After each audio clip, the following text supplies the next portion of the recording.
अस्सलाम वालेकुम दोस्तों, उर्दू क्लासिक चैनल पर खुश आमदीद। मुअज़्ज़िज़ सामीन हज़रात, ये सुनते हैं उर्दू तारीख़ी नावल बरक़े कलीसा किस्त नंबर 40।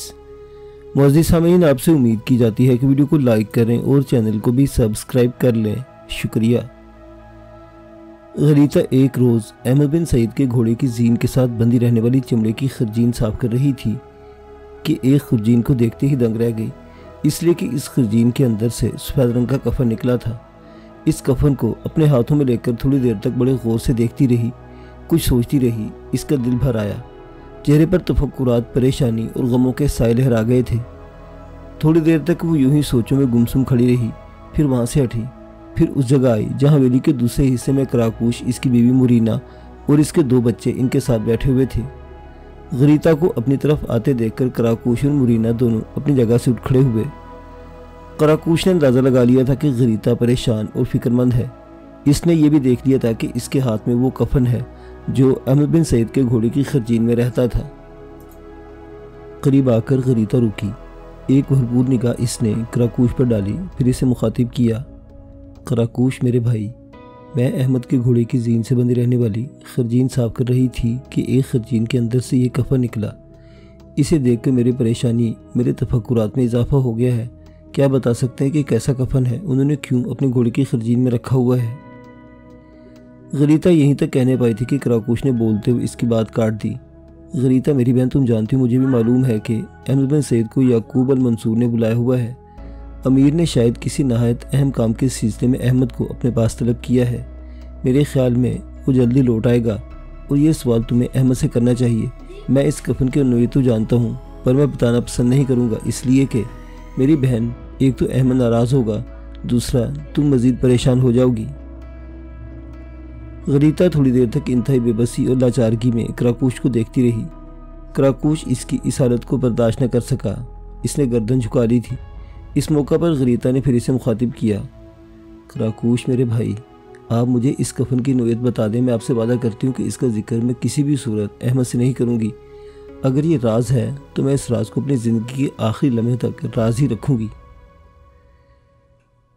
कराकूश ने इंतहाई बेबसी से गलीता की तरफ देखा, कुछ सोचा, फिर कह उठा, मेरी बहन, अगर तू मजबूर करती है तो इस कफन की नोयत और वजाहत सुन।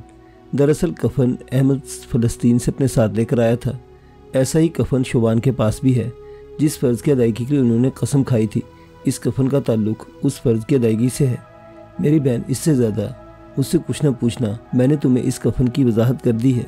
मेरे ख्याल में अब तुम्हारा इत्मीनान हो गया होगा। थोड़ी देर तक गलीता कुछ न कह सकी। कराकूश की गुफ्तगू से इसके चेहरे पर कर्ब आशना दर्द और आंखों में गम की गहरी धुंध देखी जा सकती थी। थोड़ी देर तक वो बेचारी सर्दियों की तेज़ी में तूफ़ान के सारे लम्हों जैसी चुप और कश्ती के उस मल्लाह की तरह खामोश खड़ी रही जिसकी कश्ती रेज़ा रेज़ा हो गई हो। वो कुछ कहना ही चाहती थी कि ऐन इसी लम्हा अहमद बिन सईद हवेली में दाखिल हुआ। इस मौका पर गलीता ने अहमद बिन सईद की तरफ इस तरह देखा जैसे लाचार और बेबस इंसान इसे कुचलने वाली ताकत की तरफ देखता है, जैसे कोई इंतहाई मायूस उम्मीद के तन्हा वीरान जुगनों का जायज़ा लेता है, जैसे ज़मीन अपने सरमाया हयात और कौम की मांग भरने वाले कोई लश्करी मिल्लत के परचम को सरनिगू होते हुए देखता है। अहमद ने गलीता के हाथ में जब कफन देखा तो लम्हा भर कर इसका चेहरा बिल्कुल मुतगय्यर होकर रह गया था। कई खदशात इसकी आंखों में इसके चेहरे पर रक्स कर गए थे। इसने अपने चेहरे पर हल्की सी मुस्कुराहट बखेर कर गलीता को मुखातिब किया। यकीनन ये कफन तूने मेरे घोड़े की खजीन से निकाला होगा, जिसकी तफसील तुम कराकूश से जानने की कोशिश कर रही होगा। तुम्हारा चेहरा, तुम्हारी आंखें बताती है कि तुम फिक्रमंद, गमज़दा हो गई हो। ऐसी कोई बात नहीं है। ये कफन तो मैंने एहतियात के तौर पर इस फ़र्ज़ के लिए अपने पास रखा हुआ है जिसकी अभी अदायगी होनी है। जब चमड़े की जिस खजीन से तुमने इसे निकाला है वहाँ रखा हो, फिर मैं जो तुमसे गुफ्तगू करना चाहता हूँ करूँगा। गलीता कुछ कहे बगैर चुपचाप पीछे हटी। अपने हाथों में जो इसने कफन उठा रखा था वो दोबारा उस खरजीन में डाल आई थी जिसमें से इसने निकाला था। इतनी देर तक अहमद बिन सईद और कराकूश एक जगह बैठ चुके थे। गलीता भी मुरीना के करीब बैठ गई। फिर इन्हें मुखातिब करते हुए अहमद बिन सईद ने कहना शुरू किया, मुझे अमीर ने तलब किया था। पहला मौका है कि मैं अकेला अमीर की खिदमत में हाजिर हुआ। कराकूश मेरे भाई, सिर्फ तुम्हें ही नहीं बुलाया गया बल्कि किसी को भी मेरे अलावा अमीर ने तलब नहीं किया, बल्कि इसका बेटा अब्दुल्ला भी मौजूद नहीं था। सिर्फ मैं और अमीर थे। जिस मौजू पर गुफ्तगू करने लगा हूँ इसे राज रखना जब तक हम इसकी तकमील नहीं कर लेते। अगर ये राज फाश हो गया तो इसकी तकमील के लिए हमारे लिए बड़े मसाइल खड़े हो सकते हैं। मोरीना मेरी बहन और गरीता, तुम दोनों भी मोहतात रहना। बात दरअसल यूँ है कि तुम सब जानते हो कि बरके कलीसा को हमने गिरफ्तार कर लिया था और हमने इसे आज़ाद कर दिया था। इसकी हिफाजत के लिए मैं और कराकूश 2 मुहाफिज इसके साथ रवाना किए थे ताकि इसे किसी सलामती की जगह पहुँचाएँ।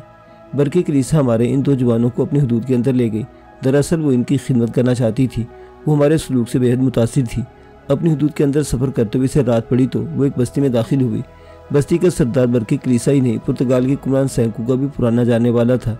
सैंकू इसके बहुत अच्छे तल्लुकात हैं। सैंकू इस पर बड़ा मेहरबान है।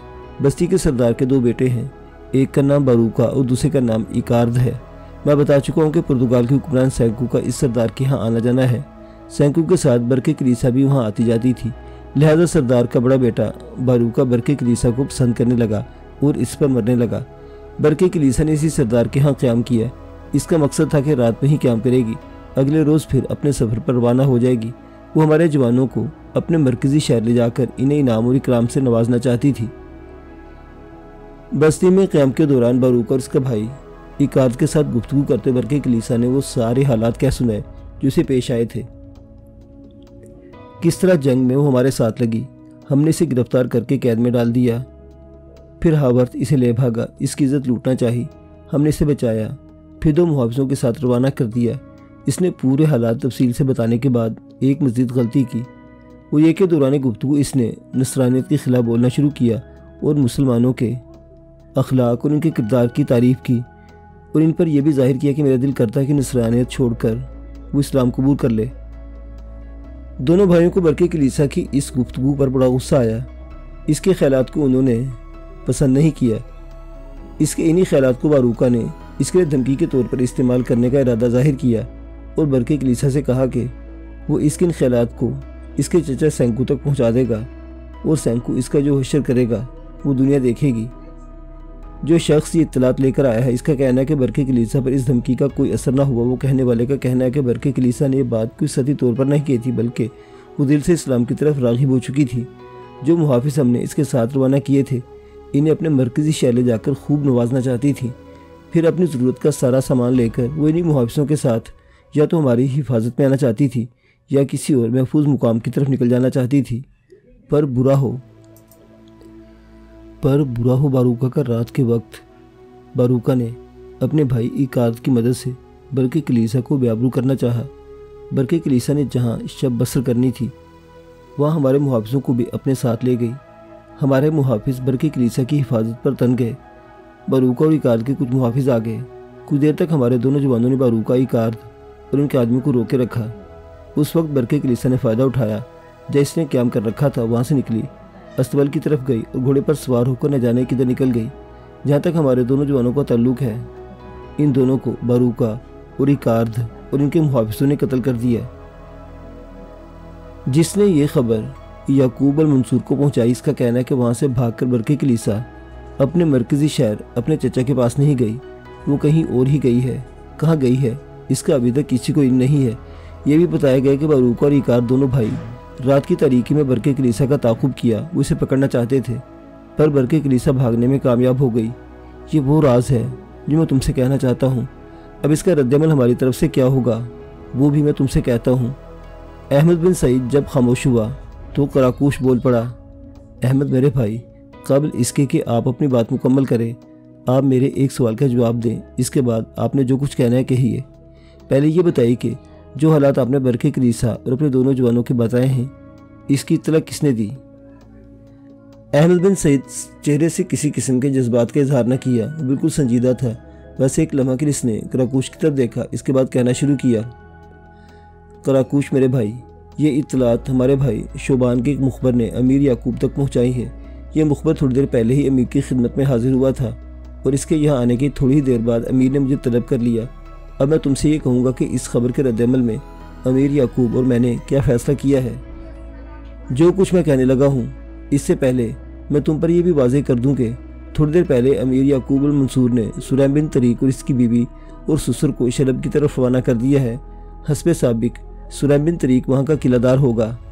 जहाँ तक हमारे भाई हस्सान बिन ज़रार का ताल्लुक़ है, इसके तहत जो बहरी कुव्वत हमारे लश्कर में शामिल थी, इस सारी बहरी कुव्वत के साथ हसाम बिन ज़रार को भी लखनत की बंदरगाह के लिए रवाना कर दिया गया है। अब जिस मुहिम का मैं जिक्र करने वाला हूँ, इसे सर करने के लिए मैं और तुम बाकी रहते हैं। जो फैसला अमीर के साथ हुआ है, इसके मुताबिक मैं और तुम आज रात की तारीकी में यहाँ से कूच करेंगे। हम नसरानियों के भेस में होंगे और रात के पिछले पहर हम सरहदी इलाकों को अबूर करके इस बस्ती का रुख करेंगे जिसमें बरके कलीसा ने क़याम किया और जो बस्ती बारूका और इकाद के बाप की है। कराकूश में जानता हूँ कि मुहिम ख़तरनाक है, इसे किसी ने सर करना ही है, तो क्यों ना हम दोनों इसे सर करें, इसलिए कि बरके कलीसा को हमने ही आज़ाद किया था, हमने ही इसके साथ 2 मुहाफिज मुकर्रर किए थे। इस सारी मुहिम की जिम्मेदारी क्यों कर हम दोनों पर आती है, लिहाजा इसे सर भी हमने ही करना है। अमीर याकूब अल मंसूर ने तो पेशकश कर दी थी कि बारूका और इकाद से इंतकाम लेने के लिए किसी और को रवाना करते, लेकिन मैंने ऐसा करने से रोक दिया। ये जिम्मेदारी हमारी है, लिहाजा हम ही इसे पूरा करना चाहते हैं। मेरे भाई, इस बस्ती में जाने के बाद कोई सराय तलाश की जाएगी। अगर कोई सराय हुई तो वहाँ क़याम करेंगे। इसके बाद मुनासिब मौका जानकर बारूका और इकाद को कत्ल किया जाएगा। इसके बाद मैं और तुम, मुझे उम्मीद है खुदाबंद कुद्दूस ने चाहा तो बखैरियत अपने घर वापस आने में कामयाब हो जाएंगे। अहमद बिन सईद खामोश हो गया कबल इसके कि कराकूश जवाब में कुछ कहता। अहमद बिन सईद ने इस बार मुरीना और गीता की तरफ देखते हुए कहना शुरू किया, जो मुहिम हमने अपने सर ली है, ये हमारा फ़र्ज़ है। तुम दोनों में से कोई भी इस सिलसिले में गुफ्तगू न करना, न हमें इस मुहिम से बाज रखने की तलकीन करना। अहमद बिन सईद के इन अल्फाज से मुरीना और गरीता के चेहरों पर मुस्कुराहट नमूदार हो गई थी। दोनों ने गहरी निगाह से एक दूसरे की तरफ देखा। फिर गरीता ने अहमद बिन सईद को मुखातिब किया, अहमद, आप किस किस्म की बातें कर रहे हैं? मैं और मुरीना बुज़दिल नहीं है। बरक़े कलीसा जो इस्लाम की तरफ राग़िब हो चुकी है और इसे बाबरू करने की कोशिश की गई है, तो इसका इंतकाम लेना हम पर फ़र्ज़ बनता है। बारूका और इकार दोनों इस काबिल हैं कि इन्हें कत्ल किया जाए। आपकी रवानगी के बाद मैं और मुरीना आपकी कामयाब वापसी की दुआ मांगेंगे। मेरे ख्याल में अब आएँ, खाना खाएँ, इस मौजू को ख़त्म करें।